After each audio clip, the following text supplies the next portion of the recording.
Students, in this session, we learn some questions on moving charges and magnetism and also about conversion of galvanometer into voltmeter and ammeter. And at the end, we take up some questions on magnetism and matter also. So, first question we read. Force per unit length between long parallel wires in the circuit is 3.6 10 raised to minus 3 Newton per meter. Resistance of the circuit. Say the circuit is given like this. The force between these two wires are given. We know the force formula F by L, force per unit length, because it is given newtons per meter. I use that formula mu naught I1 I2 by 2 pi A or R, the distance between them. We are given left hand side as 3.6 10 raised to minus 3 is equal to mu naught by 2 pi is 2 into 10 raised to minus 7. I and I remain same, I square by A 8 into 10 raised to minus 3. So by this, if we simplify this, we get I as 12 ampere, and but we know I equals E by R plus R, but R is 0, so E by R plus 0. We apply 12 equals 18 volts by R. Therefore, R equals 18 by 12. That means it is 1.5 ohms. So option 2 is correct. Option 2 is correct. We proceed on to second question. A particle of mass m, charge q and kinetic energy T enters a transverse uniform magnetic field of induction B.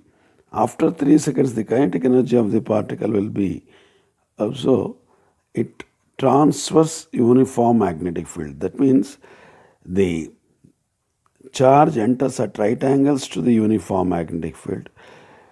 Then the force acting on the charge is always right angles to the direction of velocity. As we know, force on charge is F, Lorentz force, Q V cross B.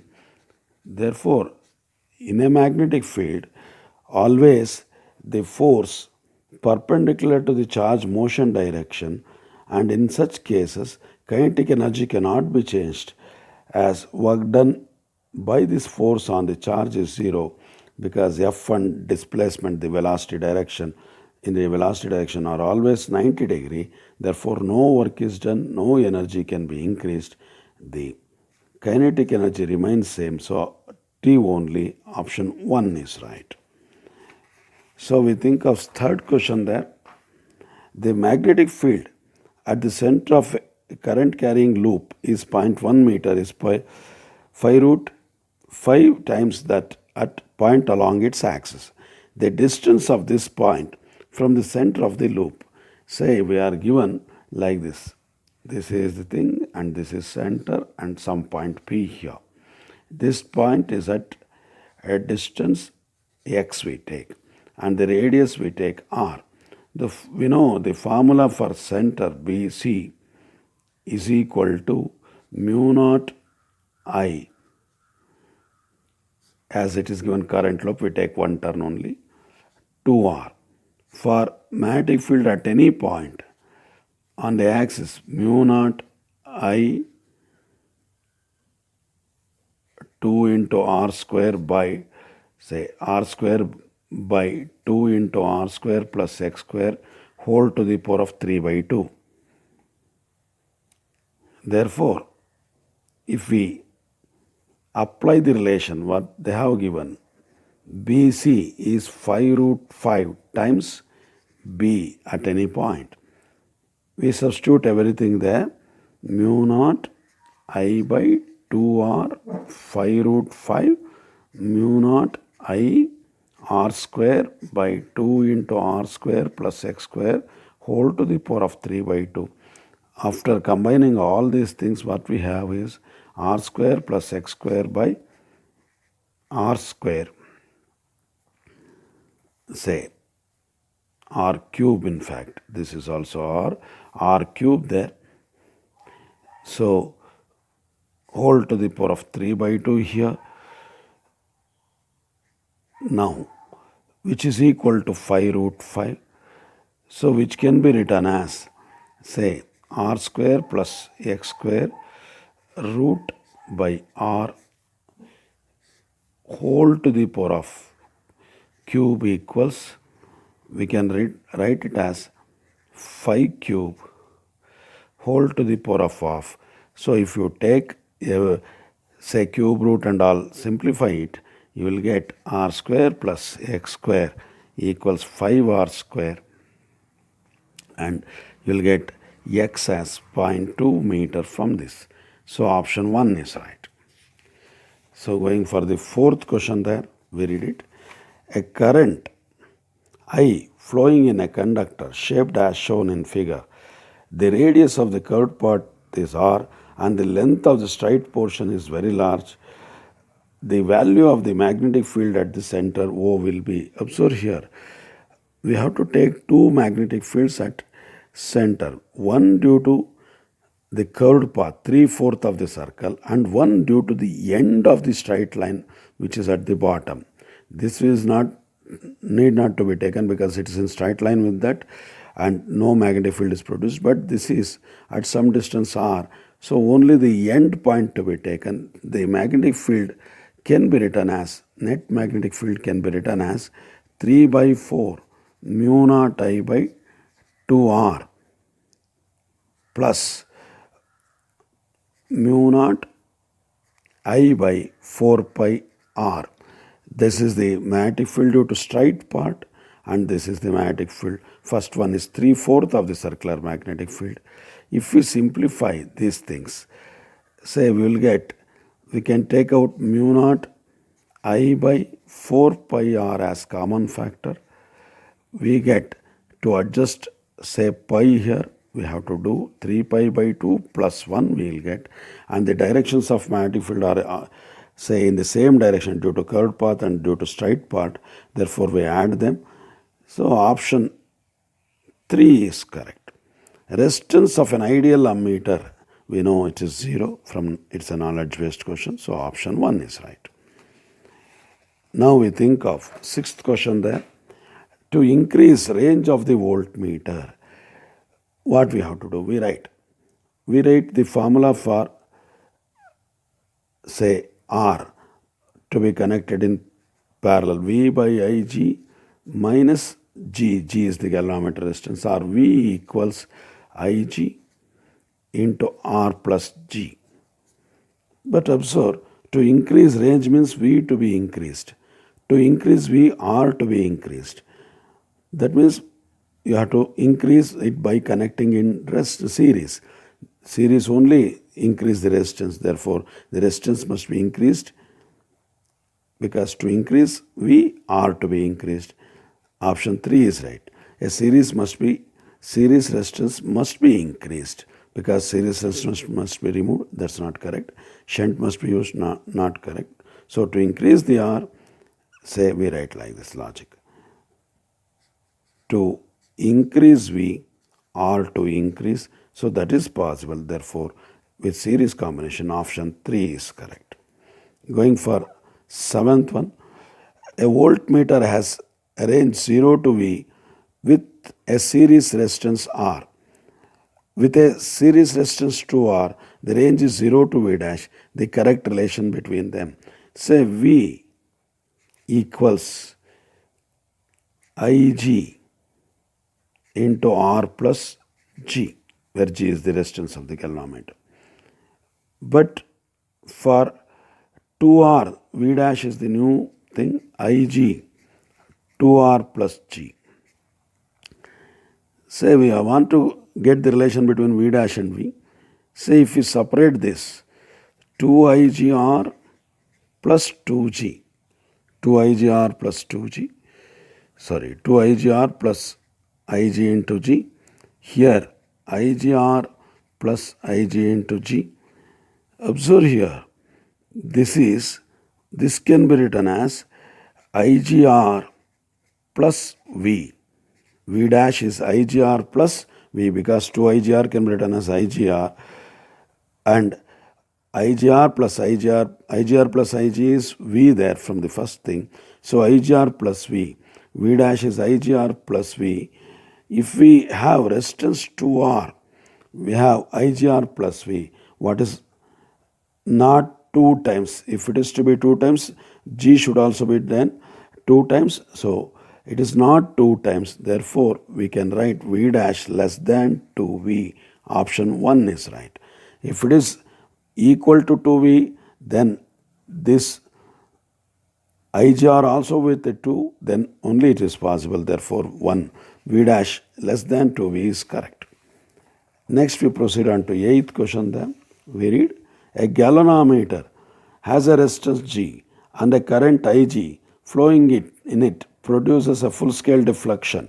S1 is the value of shunt, which converts it into an ammeter of range 0 to I, and S2 is the value of the shunt, which for the range 0 to 2I. The ratio, we know the formula for shunt, S is equal to IgG by I minus Ig, where I is the range, Ig is the full-scale deflection current, G is galvanometer resistance. Say with that, we write simply, observe carefully, IgG remains same, only range is changed in the given things. So we can write S1 by S2 as 1 by I minus Ig by 1 by 2I minus Ig. Therefore, S1 by S2 is 2I minus Ig by I minus Ig. This is the formula.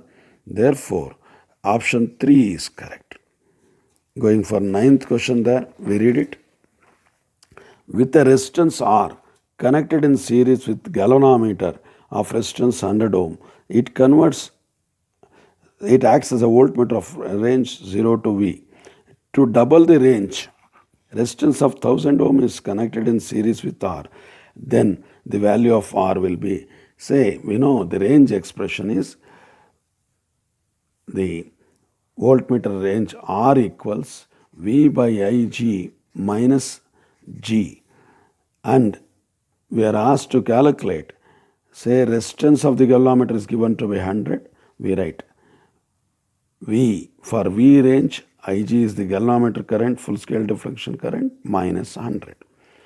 For say once we connect 1000 ohms in series with R, the range will be doubled. That means R plus 1000 will be 2V by Ig minus 100 only.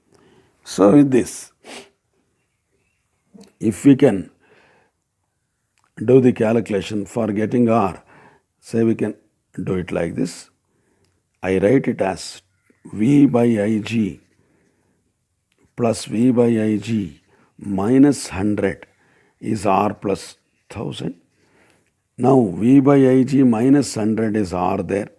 Therefore V by Ig plus R is R plus 1000.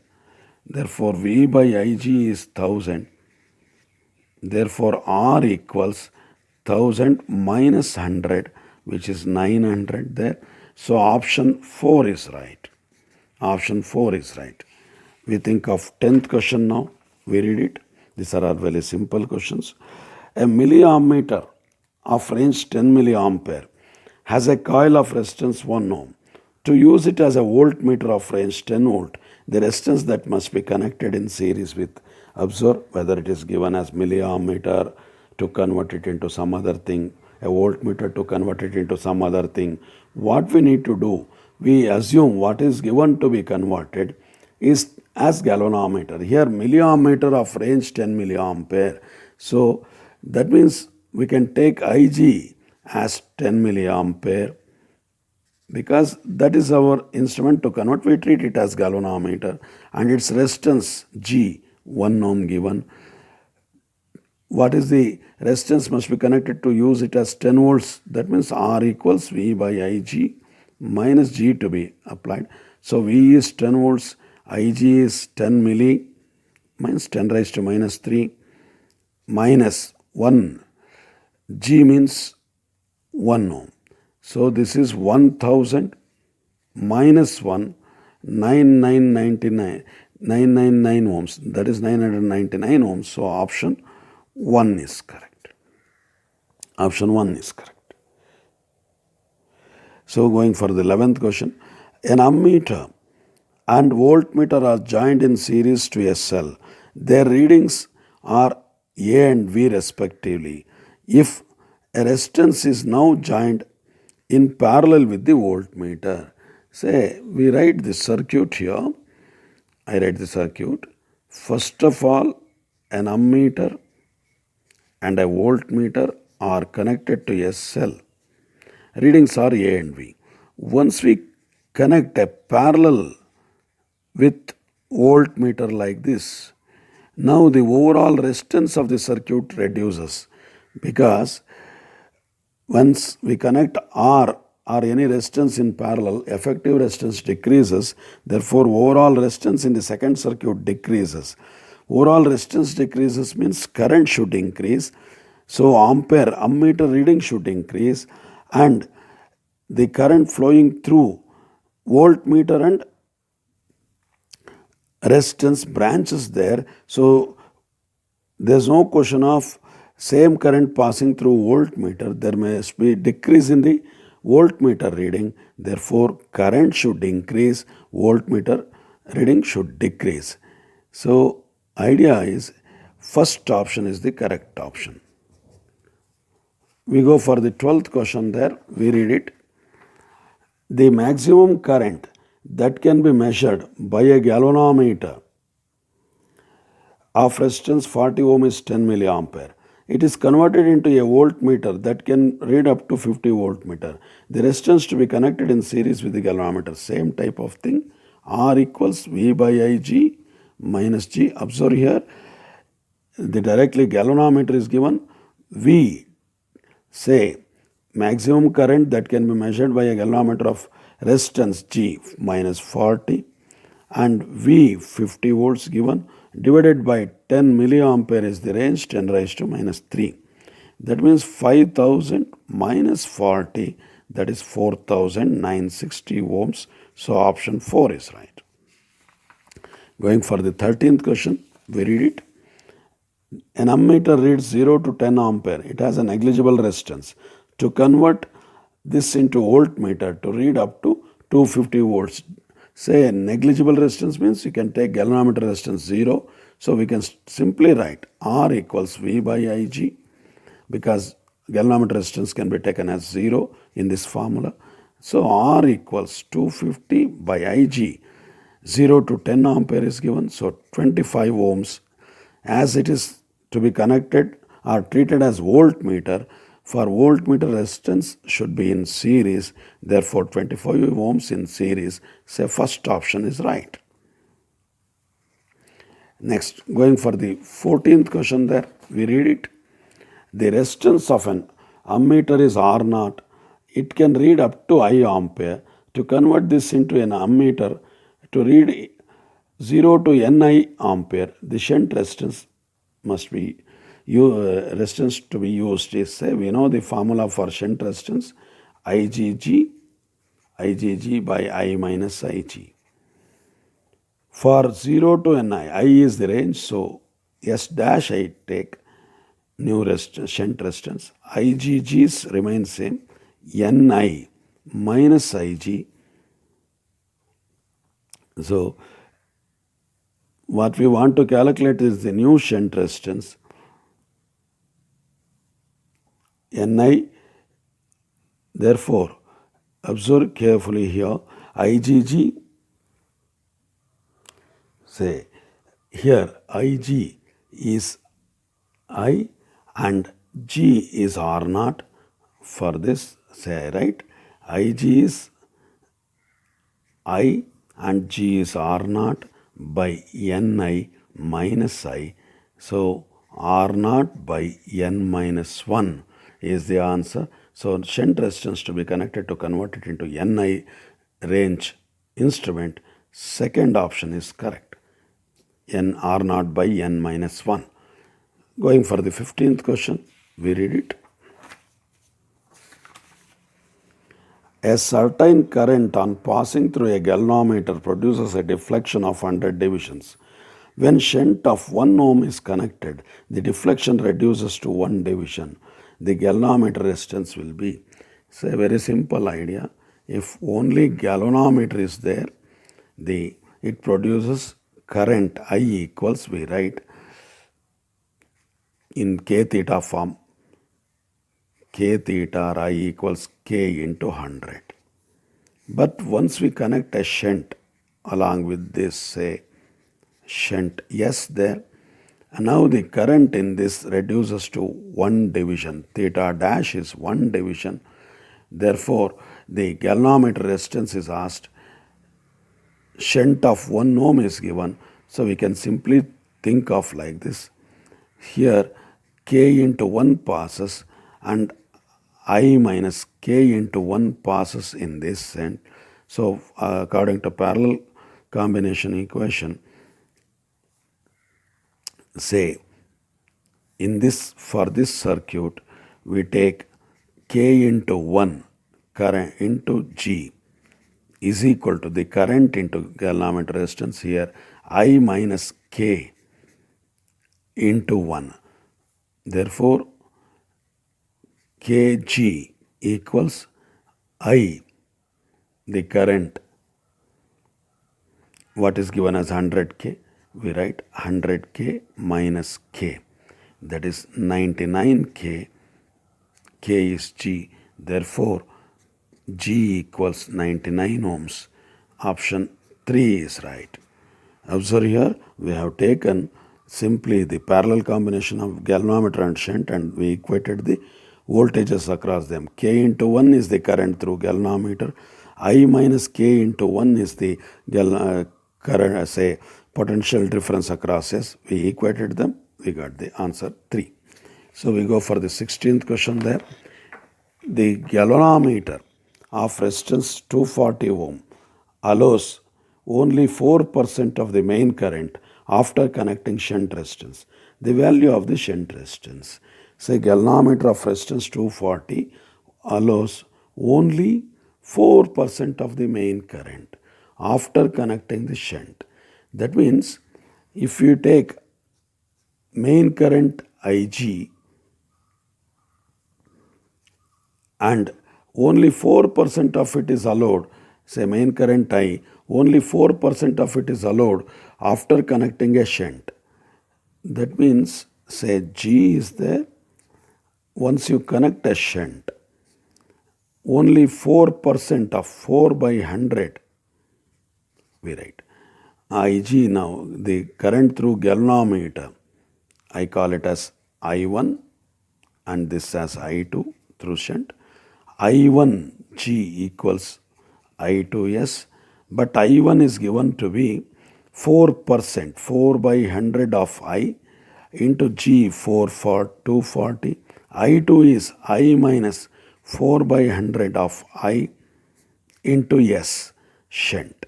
So 4 by 100, I cancels 240. Here 96 by 100 into S. So S goes there. S is equal to 4 into 240 by 96. What we can calculate as, say this is 4 times. So 10 ohms is the answer. Option 2 is right. So going for the 17th question, we read it. The deflection in a moving coil galvanometer is reduced to half when it is shunted with 40 ohm coil. The resistance of the galvanometer is, say, the deflection in the moving coil galvanometer is reduced to half, means, say, there's no need to calculate anything. Once you connect a shunt and deflection reduces to half, means half of the current only flowing. To get half of the current in a parallel branching of resistance, of two resistance, say here galvanometer and shunt resistance, we know their resistance must be equal. So galvanometer resistance must be 40 ohm. What is the argument? I'll just explain it once again. Say G is here and shunt is here. If the current in the beginning through galvanometer is high, then they are saying the deflection reduces to half. That means current also reduces to half. Remaining half should pass through shunt. So this is possible only when galvanometer resistance is same as shunt resistance. Therefore 40 ohm is the answer, option 3. 18th we read, a galvanometer of resistance 50 ohm gives a full scale deflection for current 5 into 10 raised to minus 4 ampere. The resistance that should be connected in series to with a galvanometer to read 3 volt is a R equals V by Ig minus G formula. V is 3, Ig is 5 into 10 raised to minus 4, minus G is 50 ohms. So observe, first 3 means 30,000 by 5, that is 6,000 minus 50, 5,950 ohms is the answer. Fourth option is correct. Now going for the 19th question, we read it. A galvanometer of resistance 50 ohm is connected to a battery of 3 volt along with a resistance of 2950 ohm in series shows a full scale deflection of 30 divisions. Additional series resistance required to reduce the deflection to 20. So first we write the circuit. A galvanometer of resistance 50 ohms G is connected to a battery along with a resistance, say this is the battery, along with a resistance of 2950 ohms. This is 3 volts battery. Gives a full scale deflection. It is current is Ig. Now we are asked to calculate full scale deflection means say 30 divisions. The additional series resistance required to reduce it to 20. Say if 30 division deflection is there, it need not be full scale. 30 division deflection is there means current we can take 30 theta. I1 we can take 30 theta. Current is E by R plus R is 30 theta. E is 3 by 2950 plus 50, 3000 equals 30 theta. First equation. Once we want to reduce it to 20, what is the extra resistance to be connected? For that, this circuit will be like this. An extra resistance, we take it as X, 2950 as it is. All other things remain same. So I2 now 20 theta. So I2 is E by R plus X plus G equals 20 theta. E is 3 by 3000 plus X equals 20 theta. 20 theta. If you divide and get the final answer, you will get say, or you can do the substitution also. We can do it like this. Say 3 by 1000 is 30 theta. We can calculate the theta there directly. So 3 tens are, theta is 30,000. Theta value is 30,000. If you substitute that 3 by 3000 plus R into 20 into 30,000, it goes. Therefore, if you cancel it, there is 10,000. And for R, if you calculate, say 1 by 20,000, so it amounts to be finally, say R value is 1500. We write finally, you can calculate it easily. So option 1 is right. We go for the 20th question there. We read it. The number of turns in a coil of galvanometer is tripled. Say voltage sensitivity remains constant and current sensitivity increases by 3 times. So in all these things, voltage sensitivity and current sensitivity are given in all the 4 options. So we write the expressions are voltage sensitivity and current sensitivity. Therefore, voltage sensitivity means theta by, current sensitivity means theta by I, which we can write as NAB by K. And voltage sensitivity means, say, theta by V, what we can write as theta by I into R. So that means theta by I, current sensitivity, if we are denoted by C by R. Current sensitivity is theta by I is NAB by K. C by R is voltage sensitivity, we can write. Now we think of when the number of turns in is tripled, C, say when N dash is 3 times N, C dash, the new current sensitivity is also 3 times C. And voltage sensitivity we think of. So new voltage sensitivity, we can take it as V. So V dash is, say, 3 times current sensitivity by resistance also increases by 3 times, because as the length of the wire increases 3 times because of the 3 turns, so it cancels. So original current voltage sensitivity remains. That means current sensitivity increases by 3 times, but voltage sensitivity remains same. So first option is correct, because voltage sensitivity remains constant, current sensitivity increases by 3 times. We think of 21st question, we read it. The magnetic lines of force inside a bar magnet, we read the options, do not exist, depends on area of cross section of the bar magnet, or from north pole to south pole, or from south pole to north pole. The second one is, fourth one is right, because in the bar magnet, south and north, we know field line seems to come from north and enter into south. So inside it, this field lines should start from north and end at north, start from south and end at north. So fourth option is correct. We go for 22nd question. Consider the two idealized systems. One, parallel plate capacitor with large parallel plates and small separation. Second, a long solenoid L much larger than R, that is length of the solenoid is much larger than the radius of cross section, or in first one, E is ideally treated as constant between the plates and zero outside. Second one, magnetic field is constant inside solenoid and zero outside. These idealized assumptions, however, contradict the laws as below. We read the 4 options and we try to decide what is correct there. Case 1 contradicts Gauss law of electrostatics. End line effects or edge effects are removed, actually negligible.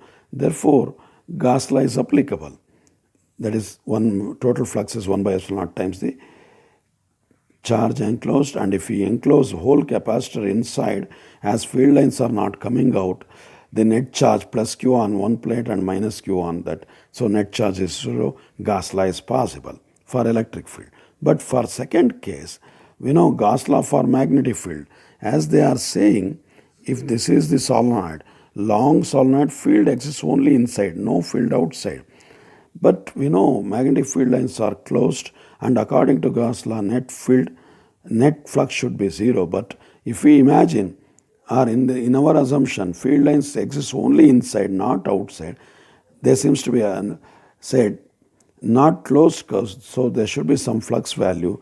But according to Gauss law for magnetic field, net flux always 0 for Gauss law in magnetism. So second option is contradicting. So option 2 is correct. Say 23rd. The magnetic field of Earth can be modeled by that of a dipole placed at the center of the Earth. The dipole axis makes an angle 11.3 degree with the axis of the Earth. At Mumbai, declination is nearly 0. Then observe, they have given the situation like this.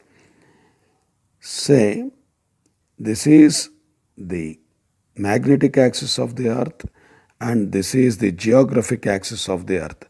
They make 11.3 degree with each other. And so we know magnetic axis is from south to north direction, magnetic south to magnetic north. At Mumbai, declination is nearly zero. That means nearly zero. To the left of that, to the right of that, at the maximum, it can vary from 11.3. Therefore, to the left means west or to the right means east. Therefore, it can vary between 11.3 to the west and 11.3 to the east. Therefore, first option is correct. The declination varies between 11.3 degree west to the 11.3 degree east. Other things are not possible. Least declination is zero. That's not possible. The plane defined by dipole axis and earth axis pass through Greenwich. That's also not correct. Declination averaged over the earth must always be negative. That's also not correct. So, going for the 24th question, we read it as at certain place, the horizontal component of Earth's magnetic field is 0.3 Gauss.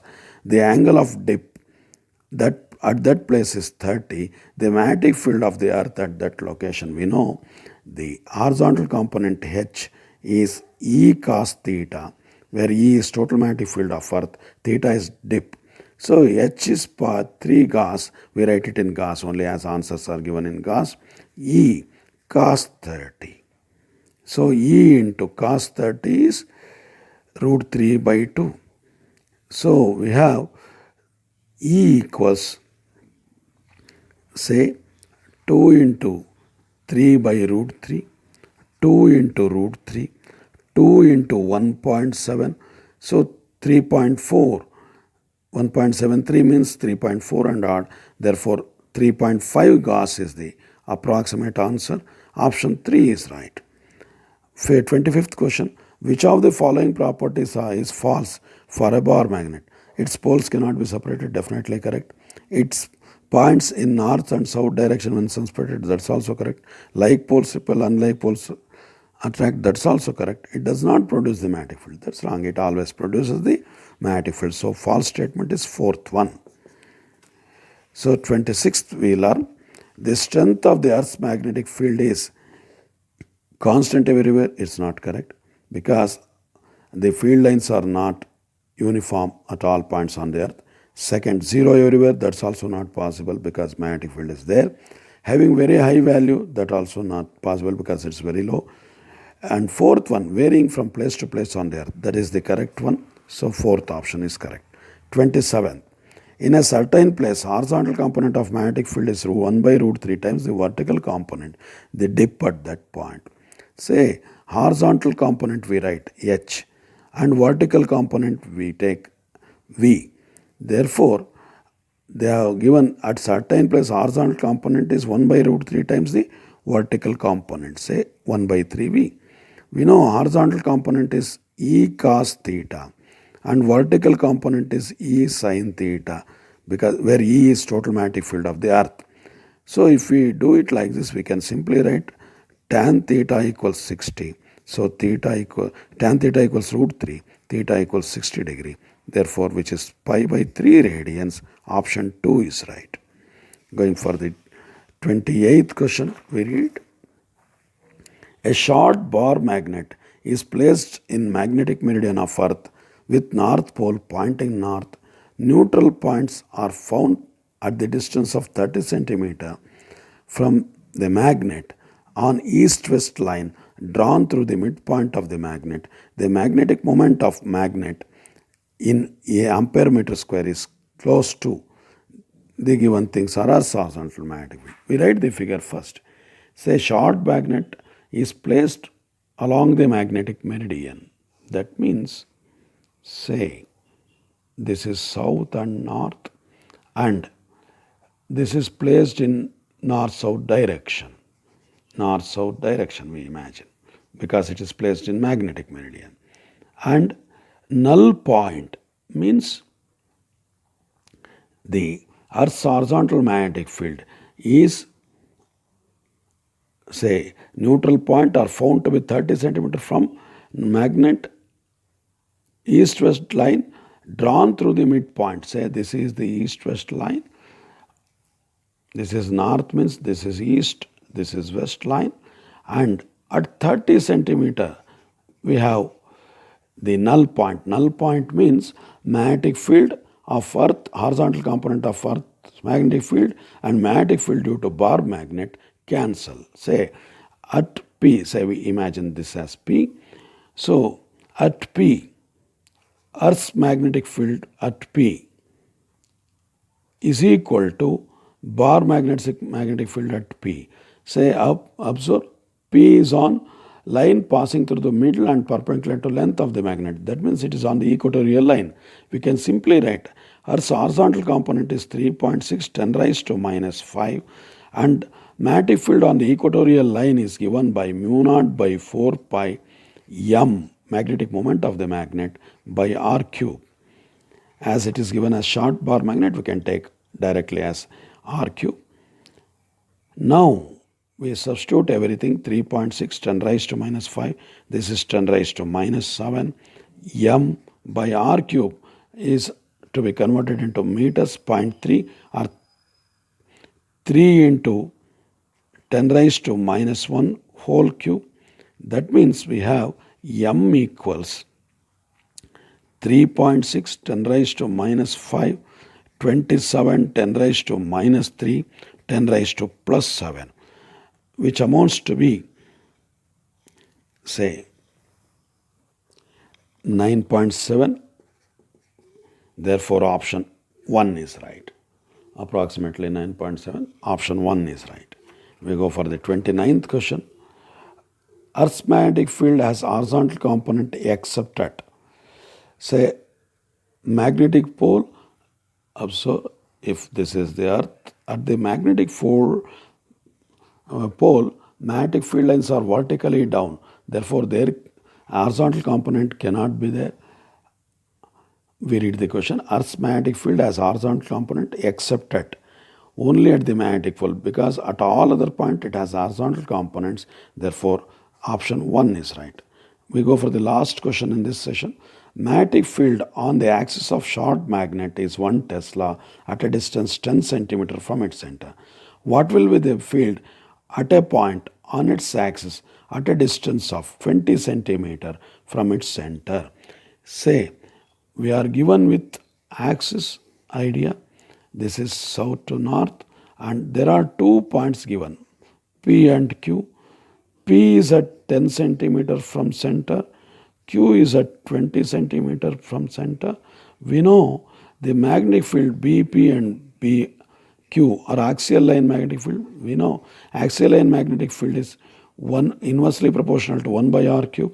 Therefore, we can simply write BP by BQ is 20 by 10 whole cube. 20 by 10 whole cube. So 8. BP by BQ is 8. But what we are asked is what will be the field at the point on its axis at 20 centimeter. BQ is asked. BQ is BP by 8. That is 0.125 Tesla, as BP is given to be 1 Tesla. Therefore, option 1 is correct. There I conclude this session. And in the next session we take up another chapter